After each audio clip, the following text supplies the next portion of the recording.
হরে কৃষ্ণ, রাধে রাধে। আশা করি তোমরা খুব ভালো আছো আর আমরা ভালো আছি। তোমরা যদি আমার চ্যানেলটা প্রথম দেখে থাকো তাহলে সাবস্ক্রাইব করে নাও। আর আজকে হচ্ছে কীর্তনের সেকেন্ড ডে। তো দেখো আজকে আমরা কীর্তন শুনতে চলে আসছি, এখন বাজে 2:30। আর আমাদের বেলাঙ্গা হরিমতি স্কুলে এই 3 দিন সারা দিন রাত্রে কীর্তন হচ্ছে। তো এই কীর্তনটা 1টার থেকে শুরু হয়েছে। কালকে যেনারা কীর্তন তোমাদের দেখিয়েছি বা শুনিয়েছি, সুরজিৎ বসু, ওনারই কীর্তন এখন আবার হচ্ছে। তো দেখো তোমরা এই কীর্তনটাও শুনে নাও, পরে আরেকজন কীর্তনিয়ার কীর্তনও তোমাদের দেখিয়েছি। এই মধুর অমৃতময় বাণী তোমরা আস্বাদন করে নাও। তো পুরো ভিডিওটা স্কিপ না করে দেখতে থাকো। এতই ভিড় যে ওনার সামনাসামনি বসার জায়গা পাইনি, তো এক সাইডের দিকে বসেছিলাম। তোমরা দেখতে পাচ্ছ, ওনার মুখটা পুরোপুরি দেখতে পাচ্ছ না আমি জানি, বাট প্লিজ ম্যানেজ করে নিও তোমরা।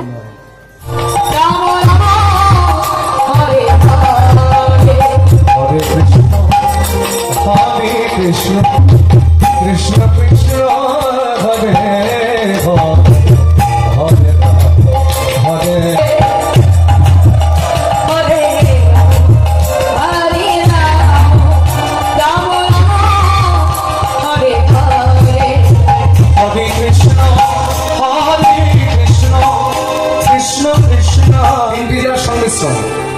একটা হচ্ছে পূর্ব বর্ধমান, একটা হলো হুগলি, আর একটা হচ্ছে নদিয়া। আপনি সমুদ্রগড় পার করে আসবেন, তারপরে 3টে রাস্তার মুখ পড়বে, আমি বলে দিচ্ছি, যদি কখনো যান দর্শন করতে পারবেন। একটা হচ্ছে অগ্রদ্বীপ, তার হাত কত ফাঁকা, কিন্তু যত ধরে রাখুন তত দেখবেন পালিয়ে গেছে, আর যত দেবেন তত আসবে, এটাই নিয়ম। তুই যে জমিদার, তারা দুহাত ভরে জনসাধারণকে ভূমি, রাজস্ব, অর্থ এগুলো দান করবে। সাধুগুরু বৈষ্ণবের সেবা দিতে সাধুগুরু বৈষ্ণবের সেবা দিতে কি হয়, সাধুর মতন আচরণ। প্রচন্ড গরম পড়ছে, আর এদিক ওদিকে বৃষ্টি হলে আমাদের বেলাঙ্গা কিন্তু একদমই বৃষ্টি হচ্ছে না। এই কীর্তনটা না গরমের সময়ই হয়, আর আমাদের মাথার উপর একটাও ফ্যান নেই, তো ভীষণই কষ্ট হচ্ছিল। শিষ্যকে যেমন গুরু নির্বাচন করতে হবে ভেবে, গুরুকেও শিষ্য নির্বাচন করতে হবে ভেবে। যাকে তাকে আবার শিষ্য তৈরি করা যাবে না। এখন আপনি ওই শখ করে গিয়ে দীক্ষা নিলেন, গুরুদেব যেগুলো দিয়েছে সেগুলো কিছুই রাখলেন না, পরের দিন হাওয়া পরে ভক্তি। 7 দিন দেখলাম প্রতিদিন তিলক করে মোটা মোটা তুলসীর মালা, তারপরে দেখি নিতাই গৌর বীজ অর্পণ করতে পারে না, আহ্নিক করতে পারে না, মালা জপ করতে পারে না, এই অপরাধটা তাকে গ্রহণ করতে ভেবে ওই গেলাম আর দীক্ষা দিয়ে আসলে আমার চোখে দেখাবো। আগে ইউটিউব নেই, আমার পাড়ায় একজনের নাম শুনি, গুরুদেব দেখি সাইকেল করে সপ্তাহে সপ্তাহে আসে বিড়ি কাঁদতে দেন।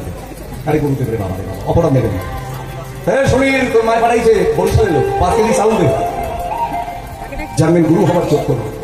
যে গুরুদেব নিজে আচরণ করতে জানে না, সকলকে কি শিক্ষা দেবে? এগুলো মাথায় রেখে গুরুকরণ করবেন। আপনাকে কেউ বললো ও ভালো গুরুদেব, আপনি ছুটে চলে গেলেন, জানতে হবে, বুঝতে হবে। ওষুধ খেলে জাত বৈদ্যের ওষুধ খাও, তাতে রোগ সারবে, আর যদি না খাও নিতাই গুরু। তাই আজকে জমিদার ভবনে গুরুচরণ ধরে কাঁদছেন জমিদার বাবুরা।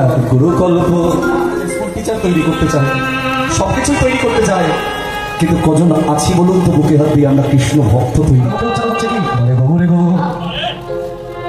সরস্বতী জলে হাসে।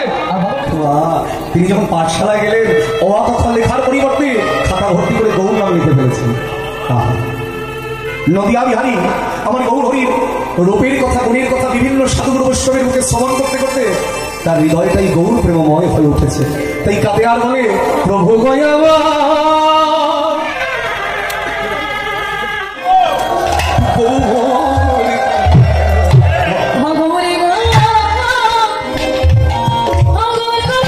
সুস্থ করে তোলা হলো। কিন্তু বাবা, বাইরের রোগ হলে বাইরের ডাক্তার কবিরাজ বৈদ্য থেকে সারানো যায়। যদি কারোর অন্তরে গৌর নামের ব্যাধি হয়, সেটা কি কখনো সারানো যায়? কখনো সারানো যায়? ভিতরে তো তার গৌর নামের জ্বর এসেছে। জমিদারের বিষয় সম্পর্কে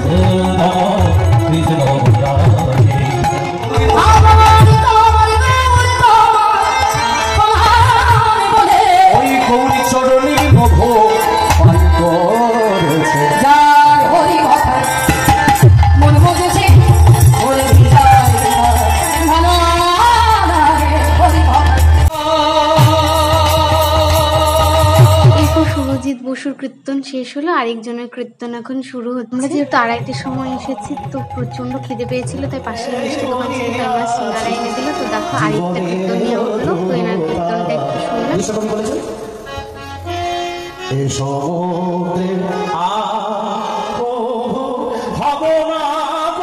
এরপর এখন 6:30 বাজে, আমরা বাড়ি চলে আসলাম। তো দেখো বাড়ি আসার পর বোন ফুচকা বানিয়েছিল।